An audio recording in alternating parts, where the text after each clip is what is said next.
मित्रांनो, अर्थातच मी ॲडव्होकेट विनायक देशमुख बरेच दिवस वकिली व्यवसायात काम केल्यामुळे थोडेफार वकिलीविषयीसुद्धा बोलावे असे मला वाटले, म्हणून मी तो विषय घेऊन आपले समक्ष आज आलेला आहोत. आपल्यास माझे विचार आवडल्यास मला लाईक व शेअर करावे, कॉमेंट्स द्यावेत, बेल बटनसुद्धा दाबावे.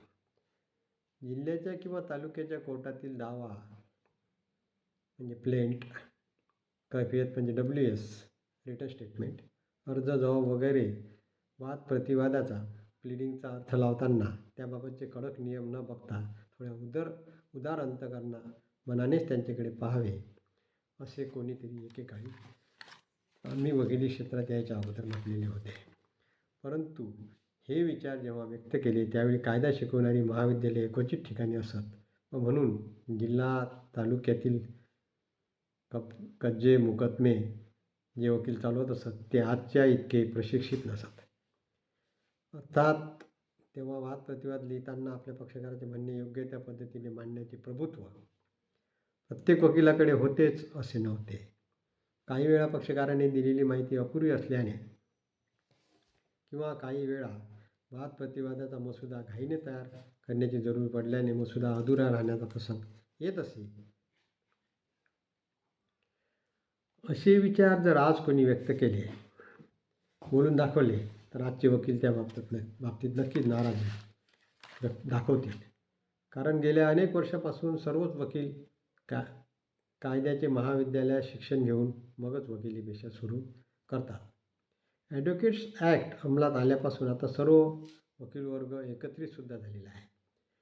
वाद प्रतिवादाचा मसुदा अधुरा राहिला किंवा त्यात काही दोष राहिला तर आता पक्षकार किंवा वकिलास त्याच्या अज्ञानामुळे असे झाले असे म्हणता येणार नाही. फार पूर्वी उच्च न्यायालयात वकिली करणारे वकीलच उच्च न्यायालयातील न्यायमूर्ती म्हणून नेमले जात असत. आता न्यायालयातील योग्य व लायक वकिलांची अशा न्यायमूर्ती पदावर नेमणूक होऊ लागली आहे. कायद्याच्या ज्ञानाची आवश्यक ती पातळी फक्त उच्च न्यायालयातील वकिलापाशीच असते हे म्हणणे बरोबर नाही. अशी पातळी सर्व स्तरावर मिळू शकते याबाबत वाद नाही. म्हणून आता वाद प्रतिवादात उणिवा किंवा अपुरेपणा असण्याबद्दल कोणास काहीही सापक सांगता येण्यासारखी नाही. वाद प्रतिवादीचे महत्त्व किती आहे हे खोलात जाऊन सांगण्याची खरोखरच काही जरुरी नाही. एखाद्या मुकदम्याची सुरुवातच मुळी दावा दाखल होऊन केली जाते. जर दावा यथायोग्य रीतीने तयार केला गेला नाही तर वादीस त्यामुळे अडचण निर्माण होण्याचा संभव असतो. प्रतिवादी तो निश्चितपणे कोर्टापुढे मांडतो व एकदा कैफियत दिली की त्या पलीकडे त्याला जाता येत नाही. अर्थात दावा किंवा कैफियत म्हणजे रिटन स्टेटमेंट दुरुस्तीसाठी अर्ज करण्याची तरतूद आहे. परंतु ती तरतूद मर्यादित नसल्यामुळे त्या तरतुदीचा उपयोग करण्याची पाळी शक्यतो पक्षकारावर येऊ न देण्याची खबरदारी वकिलांनी घेतली पाहिजे. दावा व WS वरून न्यायाधीश वादाचे मुद्दे म्हणजे इश्यू काढतात. हे मुद्दे काढताना वाद प्रतिवाद न्यायाधीशापुढे योग्य रीतीने असणे अगदी जरुरी असते. याचे महत्त्व पक्षकारास नव्हे तर न्यायाधीशाला फार आहे. काही दाव्यात विशेष असे आवश्यक कथन करण्याची जरुरी असते. कराराप्रमाणे मिळकतीचे खरेदी करून मिळण्यासाठी करावयाच्या दाव्याचे उदाहरण येथे घेण्यासारखे आहे.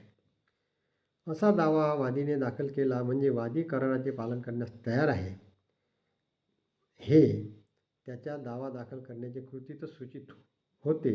तरी पण अशा दाव्यात वादी हा कराराप्रमाणे वागण्यास व करारातील आपली जबाबदारी पार पाडण्यास सदर्व तयार व राजी आहे हे स्पष्ट विधान दाव्यात असण्याची जरुरी असते.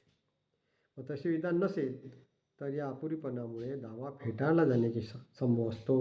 म्हणून अशा विशेष प्रकारच्या आवश्यकता वकिलांनी नेहमी लक्षात ठेवाव्याच पाहिजे. वाद प्रतिवादीचा मसुदा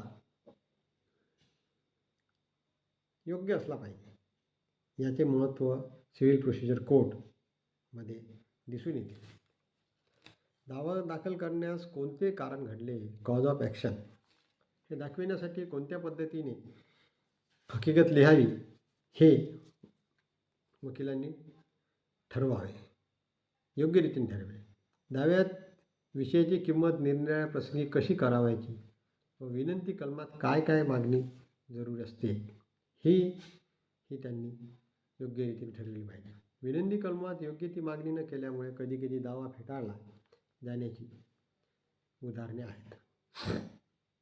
वादात एखादा विशेष प्रकारचा प्रश्न असल्यास त्यास अनुसरून मसुदा तयार करावा लागतो.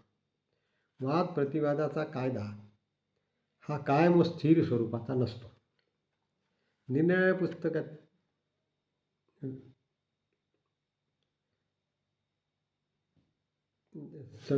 पुस्तकात आणि अमेंडमेंटमध्ये तसेच गेल्या अनेक वर्षात निरनिराळ्या न्यायालयाने दिलेल्या निर्णयावरून हा कायदा बदल होत असतो.